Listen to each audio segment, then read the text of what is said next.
بسم الله الرحمن الرحيم وقال نسوة في المدينة امرأة العزيز تراود فتاها عن نفسه am na yu bokkul lu tax yàlla doo ko gis te boo nekkee ci sa ruq dem bay bëgg a def dara sa fit di tëf tëfi te fonctionnaire bi nekk ci bureau def photo président te bu ko neexee di luubal du xalaat photo bi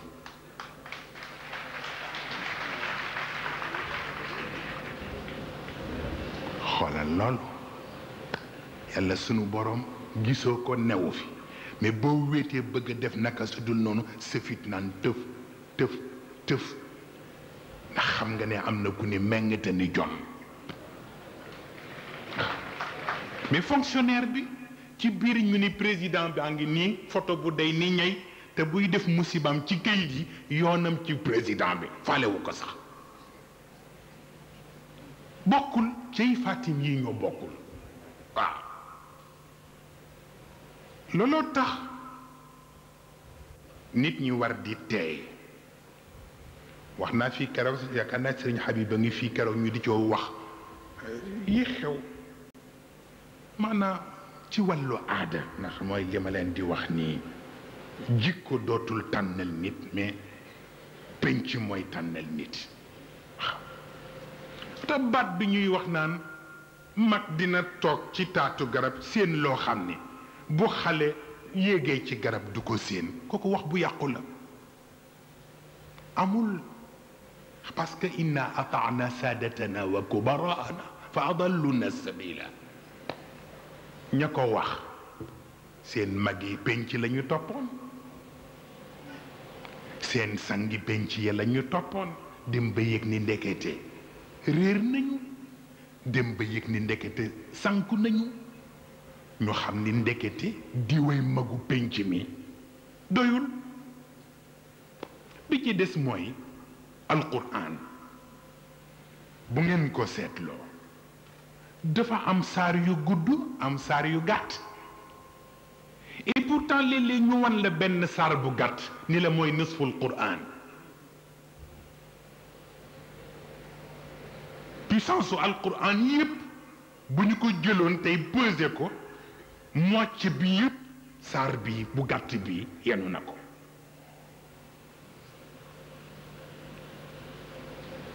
moo tax bul xeeb lu néew priorité bi nekkul ci at mas naa leen ko fi wax waaw aiguille yu gudd yi ñoo gën yàkkamti de ñooy njëkk a jeexal cadre bi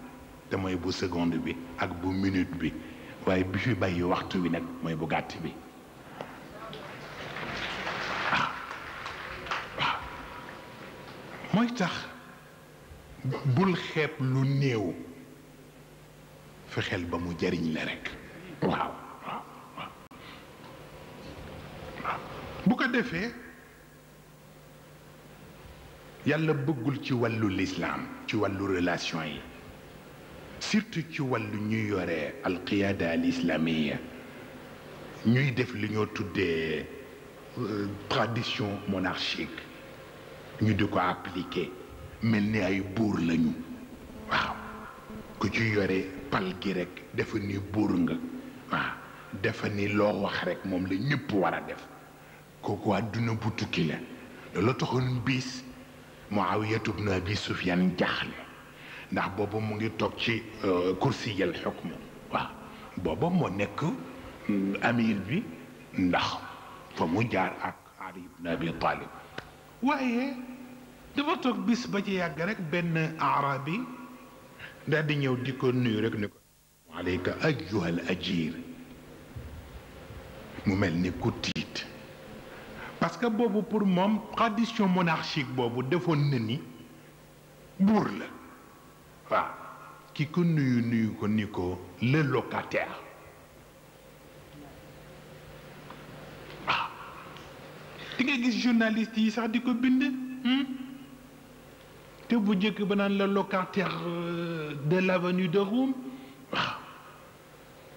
ak ñiy wax le locataire de l'Élysée fële ca France waaw am na foo xam ni da nga fa luye rek moo tax boo fa nekkee rek teeyal boo fa nekkee rek teeyal moo tax li Rockefeller wax presque xalaatu li ñu tudd ONG moo ko njëkk a génne ay organisation non gouvernementale moo njëkk a génne li tax ñu jël xalaat bi liggéey ci ba ONG génn te mooy li ñu tudd al munazzamat al ghayr al hukumiyya waaw puisque dafa wax ni ñu ngi jëm ci jamono bu nga xam ni amatul benn puissance wala benn régime politique bu mënatee am benn projet de moyen ou de long terme mu ne ndax àdduna baa ngi jëmi fu nga xam ni politique boo gis projet bi gën a mag ci biir mandaam mooy réélection iaadatul intixaab waaw coow li nu may def ba ñu falaat ma mais gis nga conscience lu am solo la wax bu rafet dana tax nit naw la naw ña nga àndal waaw damay liir ci mur yi may gis ñuy bindi dóoraat jekkul dóoraat jekkul bi ci des itam Mbay Dondo mu daan wax ni kenn du daan ba noppi di gëdd ka nga daan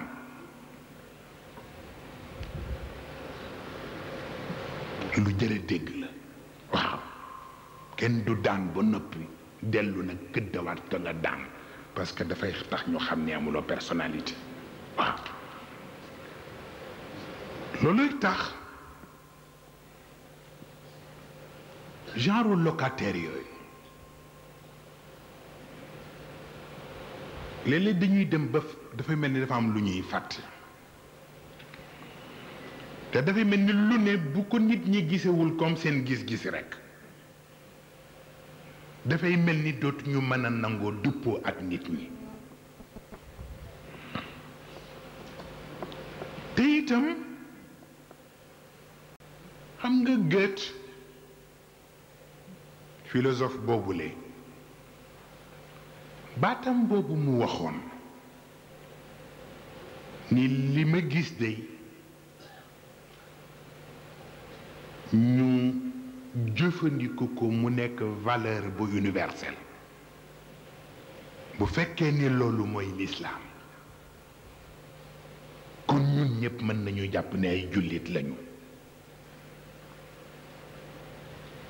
loolu moo lay xamal ni am na valeur yu nga xam ni du nekk exclusivité pour bii communauté wala pour bii diine wala pour bii secte dafay nekk ay valeurs yu universelles yoo xam ni képp ku takkook valeur ba même boo bokkul ca biir jàppal ni ca nga bokk waaw looloo tax comme ni ko góor gi doon waxe benn bis ci tradition monarchique boobule te ni benn xaritu chrétien moo ko doon wax ni ko ñun ci sunu biir ñu ngi commencé di seetaat ni ñu defee benn genre amalgame bu ku jóge ci ñun rek ñu ni saint le saint nangam le saint nangam mu ni parce que dafay tromper nit ñi waaw saint Louis alqiddis nangam waaw ku jóg rek ñu def canonisation ku jóg ñu def béatification mais du sotti waaw loolu moo taxoon sunu boroom teel a limité façon boobu ci yonent bi qul innama ana bashar waaw qul innama ana basharu mithlukum ah dëgg la nag yuuxaa ilayya waaye annama ilahukum nag ilahum waaxid waaw nit laa de comme yéen waaye nag am na koy wax ak man te yëgaguma mu wax ak yéen comme mu ngi wax ak man jàpp leen ci li mu wax ak man waaye ma ànd ak yéen nag gëm ko moom jeex na waaw bu ko defee dafay daal di clivage yi daan am yépp daf koy daal di dindi waaw nga xam koo amal affaire bu ko defee rapport yooyu bu équilibré rek relation yi dañuy xam nuñ koy doxale waaw